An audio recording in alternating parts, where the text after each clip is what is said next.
when you fall into diverse temptation. Verse 12. Blessed is the man that endureth temptation, for when he is tried, he shall receive the crown of life, which the Lord hath promised to them that love him. Let no man say when he is tempted, I am tempted of God. For God cannot tempted with evil, neither tempteth he any man. But every man is tempted when he is drawn away of his own lust and enticed. Then, when lust hath conceived, it bringeth forth sin, and sin, when it is finished, bringeth forth death. Verse 21. Wherefore, lay apart all filthiness and superfluity of naughtiness, and receive with meekness the engrafted word which is able to save your souls. But be doers of the word, and not hearers only, deceiving with your own selves. Okay. Primero itong isundan kining our burdens, no? Kung may burdens, kini itong mga pagsulay, kini itong mga paginahanglan, kini itong mga problema. Then, kung may kag battles, doon na tayo inadlaw nga pagigubat, no? Inadlaw nga pagigubat. Mga tentasyon nga isa itong kinabuhi, then our Bible. So, primero isundan kining our burdens. Doon ay sa kataon na ako nakita na murag wagil siya problema, no? Na naman, tawag kay sige lang siya gisi, nagdala ito yung bag, nga dilang bag yung nagdala, nagdala yung lata, unya, nakikistorya sa iyang kaugalingon. Makaingon yung nga, wa joy problema. Pero para sa, bahalag, na ako'y problema, basta dili lang yun nato ang akong huna-huna. Kuha ninyo? No, usahay good, kung natay mga problema, warag mahagba naman kita, warag di naman kita katindog. Pero, inon ikaw, bahala daghan tag problema, basta kay dili ana ang atong una-una. Amen pa mo diyan, no? Doon ay sa kumpare, nahutan na siya siyang kumpare ba na ang iyang asawa ng anak, siya pre, kumusta man ang iyong asawa nga nanganak? Normal ba? Nga ang gipasabot ng normal, it means nga dili cesarean. Ngayon siya nga, ambot ato pre, hurat katong bata, hurat abnormal man to. Anya gipasabot nga abnormal, to kay i-oxygen man ang bata, no? So lahi ang ilang una-una iso. Kining word nga abnormal sa psychology, kanang bitawng kulang o pangisip, no? Kulang o pangisip. Pero ang tawag ana dili na abnormal, mentally retarded. No, mo'y gitawag ana. Kaya ang abnormal above normal. Si Dr. Jose Rizal daw gitawag siya abnormal tungod kay ang iyang utok above normal. So tanawa ni mong tupad, normal, abnormal. Ha? Kung may abnormal, it means bright na siya, above normal. Kuha niyo? Kaya may yung abnormal, anak man sa tawon na, pero dili di ay. Kung above normal, it means bright na nga pagkatao. Amen ba? Pero bisag unsa ka kung bitaw sa tong utok, no? Bisag unsa ka bright, bugo mata, pero di gyud nato kalimtan igsoon nga ang gitawag problema muhasamag gina sa matag tawo igsoon. No, mapobre kag mandato, matambo kag maniwang, maputi kag maitom, ang problema igsoon mo hasumag gyud na sa atong tagsa ka mga kinabuhi. Primero problema kining financial problem. No, kung wala kay kwarta, maminghoy gyud ka pag-ayo. Maglabad gyud ng imong ulo. No? Murag di yung kaganahan mo bangon, murag yung kagilantan. Nga naman, tul kay wala kay kwarta. Daghang kag bati-bation kung wala kay kwarta. Tinoo dili. Ha? Hilantan yung kay igsoon kung wala yung kay kwarta. Grabe ang epekto sa katao nga way kwarta igsoon. Dili lamang nga way kwarta ang tao, kining gitawag health problems. Labi na sa edad-edaran. Daghan na kaitag bati-bation diyas atong lawas.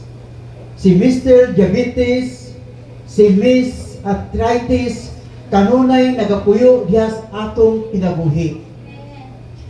Labi na musupak tas ingon sa doktor nga ayaw kana pero nindot man kayo kanon. Tinuod dili. Yan ang lumatok ng istorya kaniadto nga dunay usa ka kuan ka tawo nga miadto sa doktor o biyon ang doktor kinahanglan sugod karon. Wa dili ka mukaon kanang nagkamang kundi katong naglangoy na lang nga mananap mo imong kanon. Ato pa pagkaugma, siya asma si kuan katong nagpa-doktor siya, tuwa di swimming pool, naglangoy-langoy. Kaya naman, yan dito na ang baboy sa paglangoy. Kakanon na gid baboy, no? Munang bisag gidid ang tagbaboy pero lami magagayo. Labi na natong inasal ni Brad Kuan, ni Aren, no? Pagkalami Amen pa ba mo diha? So, kinahanglan no bantay tas atong health igsoon. Nga naman, butaas lag kalit ang atong dugo. No, bisag wa kay dugo, butaas ang atong dugo usahay. No, ma-high blood gyud ta. No, muna bantayanan kayo ang atong tagsa ka mga lawas. In the book of James chapter 1 verses 2 and 3, meaning, my friends, consider yourselves fortunate when all kinds of trials come your way. Kinsa may ganahag trials. Wa gyud tingali, no, urag dumang, urag mamawot ila tong dagway, urag di gyud itsura atong dagway igsoon kung naay gituwag og pagsulay yes atong kinabuhi. Verse 4, for you know that when your faith succeeds in facing such trials, the result is the ability to endure. It means kanang imong gitubang nga kabugat karon gisulayan lang ang imong pagtuo diha sa Ginoo. Kung yung pagsulay igsoon, no? Gusto sa Ginoo nga i-shape ang atong tagsa kinabuhi dito dalan sa Ginoo. Na usahay din nato masabtan ang pag-shape sa Ginoo sa atong kinabuhi igsoon, pero ignorant ikaw sa matag pagsulay nga mabot nga ni sa atong kinabuhi, no? Ignorant ikaw gipanday lang kas Ginoo aron to di ana ikaw ako mahimo nga nindot atubangan diha sa atong Dios. Kung may trials, it means dili final. Diba? No? Kung mag-iyon ang maestra, okay, mag-exam ta, pero trials lang sa ni. So, bisag masiro pa ka, ayaw kakulba. Nga naman, trials lang na, it means dili pa na final. Kuha ninyo? Sa diyan, magduwa may church and fire, kung trials sa niya, so, bisag katubingkog church, mutubag na wato'y kwintangan man trials pa man. Kuha ninyo? So kini atong sitwasyon karon, kanang atong mga problema karon, trials lang na. Amen ba? Dili na mo'y tinuod nga sitwasyon igsoon sa atubangan sa atong Dios. Amen ba? Pero ang Dios igsoon panahon sa atong mga pagsulay, mingon siya sa Matthew 11:28, come unto me all who are weary and burdened, and I will give you rest. So, atong ihatag ang atong kabugaton dias Ginoo ug ang iyang pasaligson iya gyudtang papakulayon. Doon ako'y amigo dito si Able, kaya kita mo niya kong asawa. Ang iyang trabaho kayo ito, magkanta-kanta, o di, mamaligyaw, mga silig, silig ba? No? O niya, doon ay panahon kay dahang na siya barkada, dahil siya amigo nga mga driver, pasakyon sa kibaghay, nagikas Kampulo, Kapudos, nga gikas Kapudos, para mga 6 kilometers niya, mag-hike na siya pa doon sa Aurora. Makuha na siya, makuha na siya sa mga driver, hulungan na siya, samtang dala siya kan baligya. Niya sa niya, magkuha na siya, maglingko na siya, iyang sabakon ang iyang baligya. Mingon ang driver, ibutang na, bloy! Mingon na siya, ayaw lang kay mga samok sa ubang pasahero, no?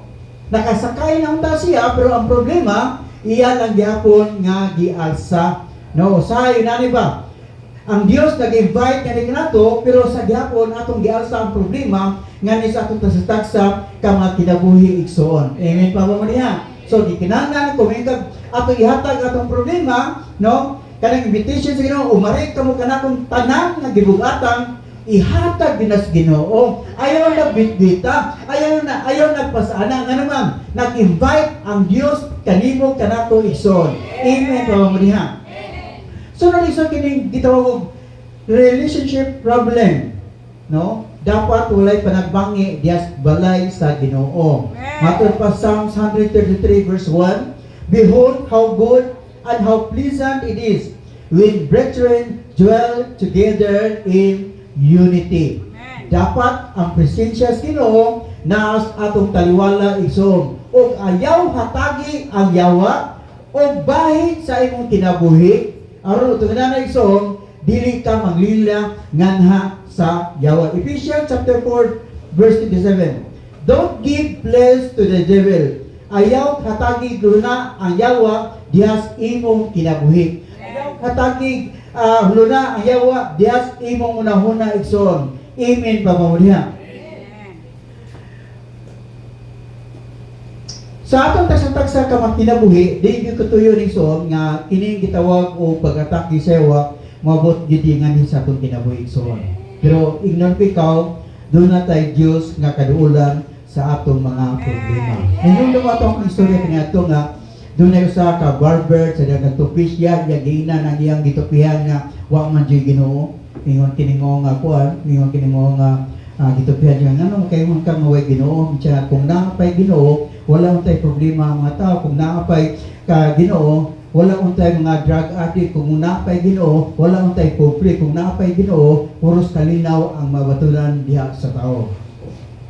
Mingon ko ding mo nga gitupihan siya sa akong nanaw ko no, wa ko'y barbero ba? Siya ngano no kay mo makangaway barbero? Siya kung napay barbero, wala untay tao nga nilabay diha nga tagas kayo buhok. No? Tanawa ro, tagas kayo mga buhok. Mingon kini mo nga barbero, unsaon nga di sa tagas buhok nga wa man sa midol nako. Mingon kini mo nga tao nga gitupihan yun ana pod. Daghan nga giimbitar sa Ginoo pero gamay ra ang midol nga as Ginoo. Daghan ang gibitar sa Ginoo nga kam anto mi pero gamay ra ang mi adapt sa mga invitation. So dapat kung doon na tayo mga problema, nag-invite ang Ginoo pag-surrender diha sa atong Dios. O ayaw na pas-ana igsoon sa diyan ining mo nga butang imo nang gihatag diha sa atong Ginoo. Amen ba diha? Nga naman kay ang Dios paghatag o pahulay diha sa imong kinabuhi. Sa James chapter 4 verse 2. You do not have because you do not ask. Wala mo'y nadawat tol kay wa man mo nangayo, no? Wala nasulbad ang atong mga problema kay wa man ta niampo sa atong problema. Amen. Ha? Nalimtan nato ba, no? Ang paghatag tanang diha sa atong Dios. Ang atong nakita ang problema, ang atong nakita ang kabugaton, ang atong nakita igsoon ang atong struggle sa atong kinabuhi, pero matod pa sa Romans chapter 8 verse 18. For the suffering of this present cannot compare for the glory that will reveal in us. So kining atong problema di ay dili ni kakumparaon niya sa giandam sa Dios sa matag usa kanato igsoon. Amen ba? No? Usahay mo dako kay kung problema pero kung imong tanawon sa kinabuhi ni San Pablo igsoon, ang pinakadako kay problema si San Pablo. Naa siya dako kay pagsulay, no? Gibato siya. Dili to kay dunay chismis igsoon. Gibato siya kay wali siya pulong sa Ginoo. Nasamok ang iyang kinabuhi to siya pagpangalagad nga sa Ginoo. Usay nasamok atong kinabuhi tungod sa atong binuhatan igsoon. Pero San Pablo grabe kay ang nitabo siya kinabuhi. Pero mayon siya, kining problema nako karon, kining kabugaton nako karon, sisil lang ni sa mga giandam sa Ginoo nga nis akong kinabuhi. Kining atong gihambing karon, sisil lang ni sa giandam sa Dios sa atong tagsa ka mga kinabuhi igsoon. Di kini ka-compare igsoon unsa may imong problema niningtak na sa kabuntagon. Hallelujah. Okay, welcome Sister Jessica. Kung yung tanawon si Jonah, 3 days siya sa isda, no? Pero gipagawa siya sa Ginoo. Si Daniel, dito lungib sa leon, pero gipagawa siya ganhas Ginoo. Si Lazaro, 3 days siya exhort, no? pero gipagawa siya nga nas Ginoo. Og ingnon ikaw ning taknas sa huntagon. Unsa may imong sitwasyon karon, pagawason ka Dios nga ana imong kahimtang. Kung naa makas panginahanglan karon, ingnan ko ikaw, pagawason ka Dios nga ana imong kahimtang. Kung unsa man kadako sa imong problema karon, pagawason ka Dios nga ana imong sitwasyon karon. Ngano man, tol kay ang Dios usa ka Dios nga deliverer igsoon. Mo deliver siya, wata siya freedom sa tanan nga nangalagad nganha kaniya. Amen. Ang ikaduha, our battles. Unsa may imong giatubang nga pakigubat karon. Unsa man nga klase nga pakigubat, no? Tumatag adlaw nagatubang tag tentasyon. Amen ba? No? Grabe ang tentasyon sa kalibutan igsoon nga kung di ka maminaw, no? Kung di ka maminaw sa pulong sa Ginoo, hagba jud ka sa gitawag og tentasyon igsoon. Pero matod pa James chapter 1 verse 12. Happy are those who remain faithful under trials.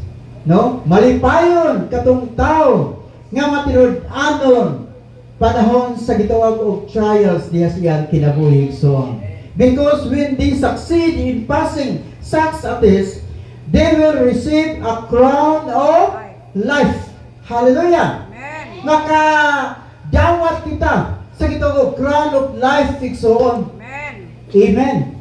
No? Verse 14.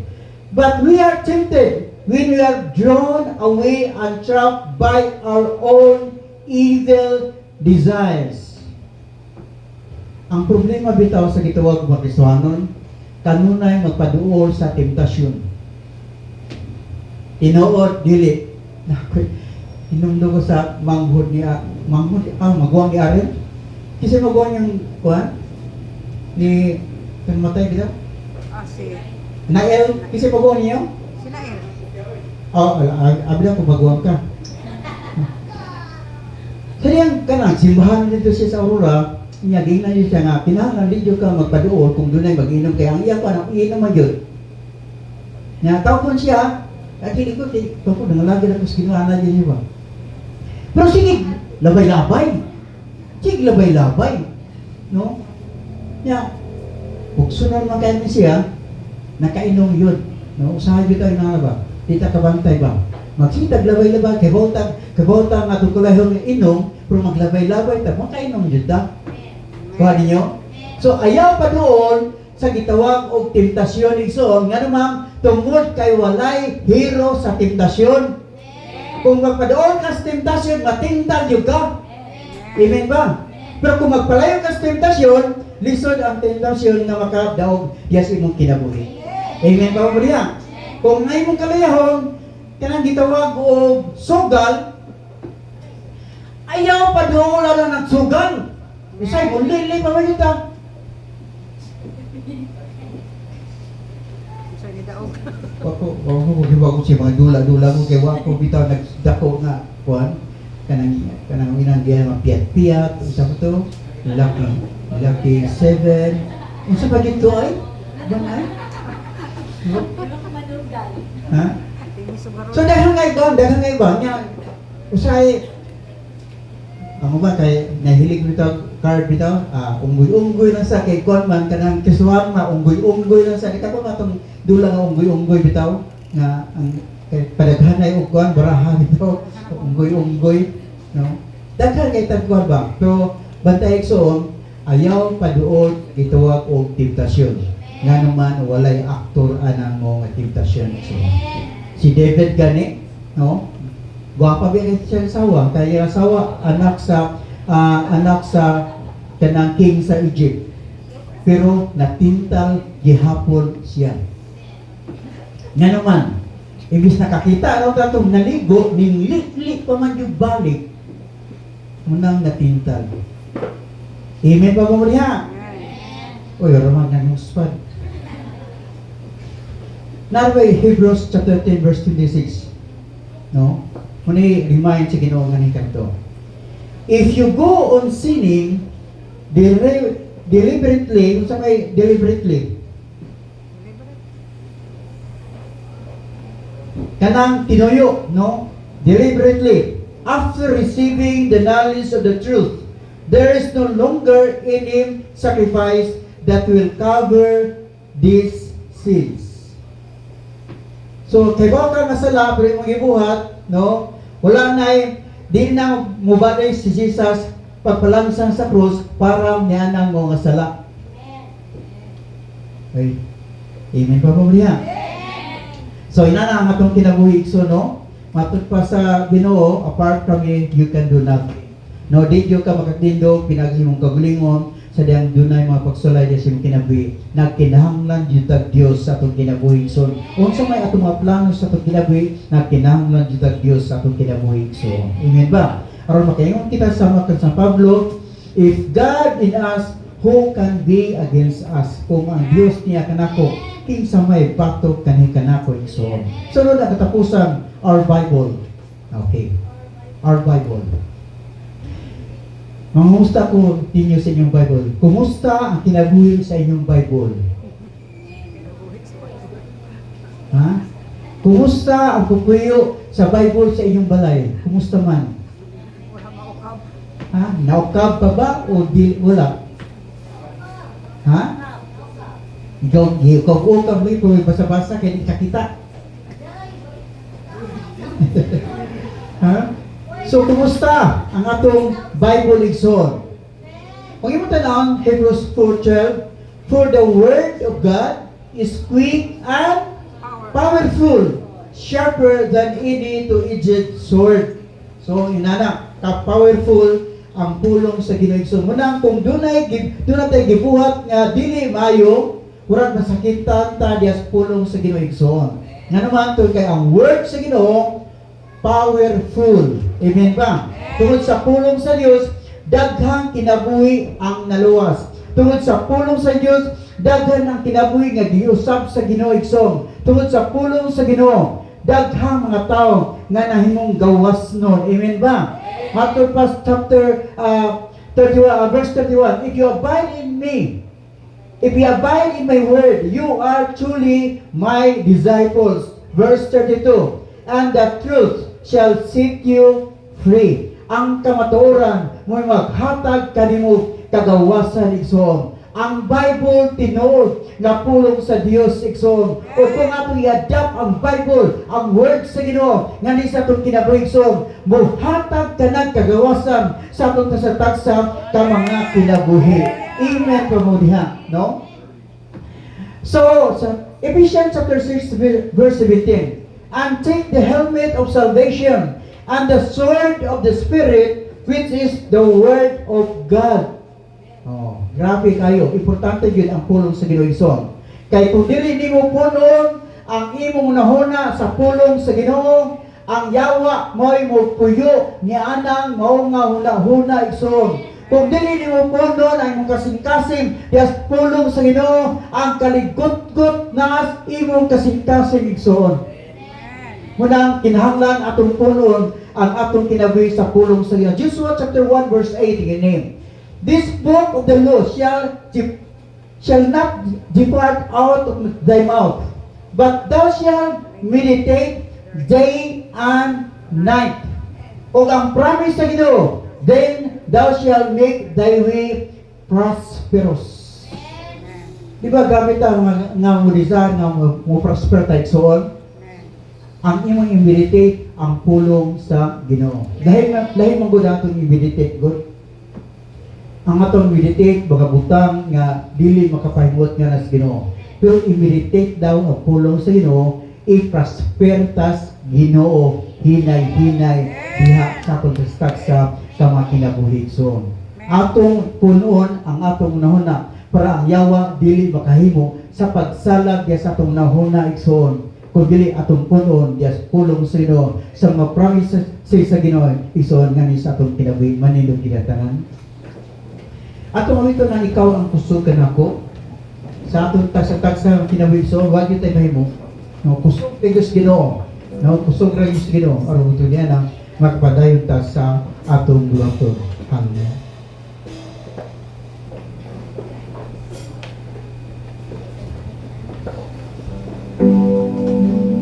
Ikaw